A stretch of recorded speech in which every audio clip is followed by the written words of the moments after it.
మీకు ఈ వీడియో నచ్చితే వీడియో క్లిక్ చేసి ఛానల్ని సబ్స్క్రైబ్ చేసుకోండి. శౌర్య సీను ఇద్దరు కూడా తాగేసి ఇంటికి వస్తారు. అప్పుడు వాళ్ళిద్దరూ అలా రావడంతో ఆద్య రామలక్ష్మి ఇద్దరు కూడా చాలా షాక్ అయి చూస్తూ ఉంటారు. అయితే వాళ్ళు చాలా ప్లాన్ ప్రకారమే అలా తాగి వచ్చుంటారు. శౌర్య తూలుతూ చేతిలో మల్లెపూలు పట్టుకుని రామ ముందు నిల్చుంటాడు.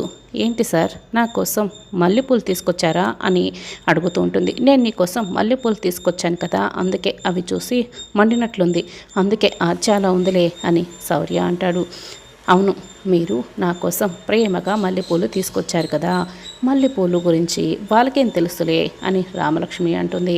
అప్పుడే ఆద్య కోపంతో మీరు నా కోసం ఏమీ తేలేదా సీను అని సీనుని అడుగుతూ ఉంటే, ఆద్య నీ కోసం నేను హల్వా తీసుకొచ్చాను ఆద్య అని సీను చూపిస్తూ ఉంటాడు.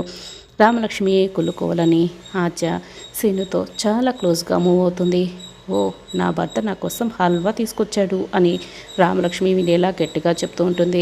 నువ్వు మళ్ళీ తీగలా ఉంటావు కదా రామ్మ, అందుకే మల్లెపూలు తీసుకొచ్చాను అని శౌర్య అంటాడు.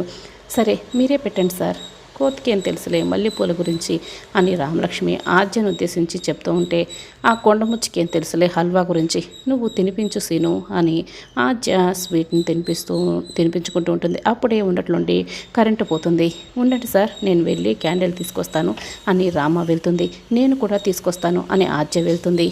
ఇద్దరు కూడా క్యాండిల్స్ తీసుకొస్తూ ఆద్య రామలక్ష్మి ఇద్దరు కూడా లిప్ కిస్ పెట్టుకుంటూ ఉంటారు. అప్పుడే కరెంట్ వస్తుంది.